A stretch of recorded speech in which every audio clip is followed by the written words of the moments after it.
Selamat malam semuanya, perkenalkan nama saya Nita Natasha Kudus Miring dengan nomor NPM 2214170. Saya dari Prodi Manajemen, Fakultas Ekonomi, Universitas Metodis Indonesia. Dengan Bapak dosen saya tercinta, Pak Maludin Panjaitan. Di presentasi kali ini, saya akan membawakan judul Demokrasi dan Otonomi Daerah. Pengertian demokrasi. Demokrasi adalah bentuk pemerintahan di mana rakyat memiliki wewenang untuk mempertimbangkan dan memutuskan undang-undang atau demokrasi langsung, atau untuk memilih pemerintahan pejabat untuk melakukannya, atau demokrasi perwakilan. Pengertian otonomi daerah.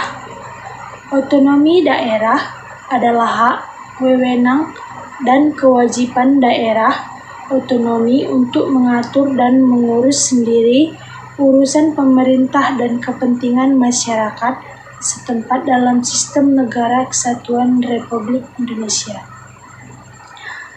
Adapun 5 indikator dalam demokrasi. Yang pertama, akuntabilitas.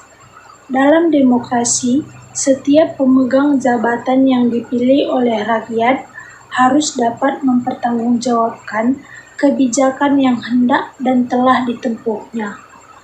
2. Rotasi kekuasaan. Dalam demokrasi, peluang akan terjadi rotasi kekuasaan harus ada dan dilakukan secara teratur dan damai. Yang ketiga, rekrutmen politik yang terbuka.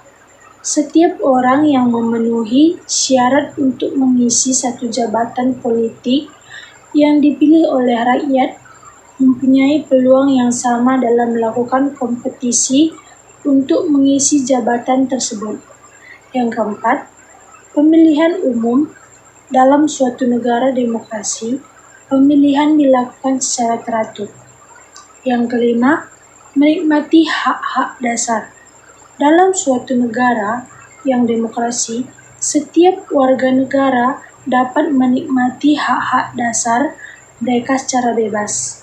Termasuk di dalamnya adalah hak untuk menyatakan pendapat, hak untuk berkumpul dan berserikat, dan hak untuk menikmati pers bebas. Selanjutnya, alasan perlunya otonomi daerah.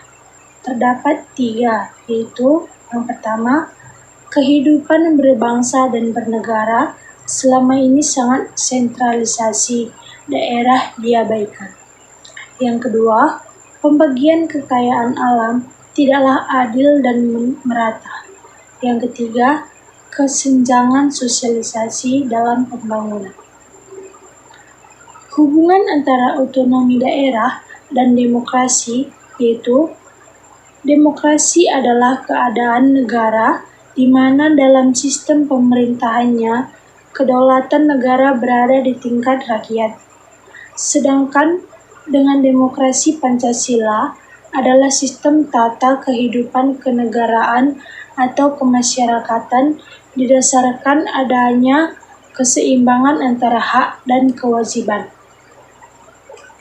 Kesimpulannya, keberadaan demokrasi sangat penting karena keberhasilan pembangunan daerah sangat bergantung pada pelaksanaan desentralisasi yang baik dan benar, serta pemerintah daerah di sini berarti badan eksekutif daerah dan badan legislatif daerah. Terima kasih. Salam bela negara.